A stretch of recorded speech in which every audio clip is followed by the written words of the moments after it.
وإذ غدوت من أهلك تبوئ المؤمنين مقاعد للقتال والله سميع عليم إذ هم الطائفتان منكم أن تفشلا والله وليهما وعلى الله فليتوكل المؤمنون ولقد نصركم الله ببدر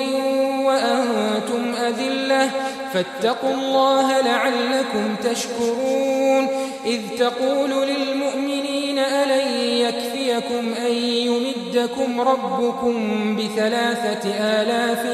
من الملائكة منزلين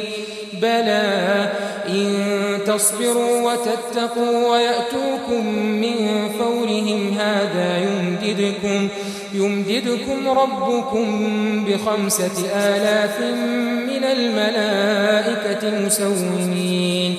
وما جعله الله إلا بشرى لكم ولتطمئن قلوبكم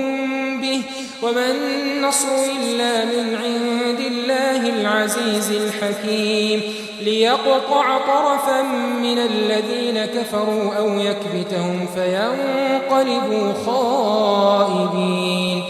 ليس لك من الأمر شيء أو يتوب عليهم أو يعذبهم فإنهم ظالمون ولله ما في السماوات وما في الأرض يغفر لمن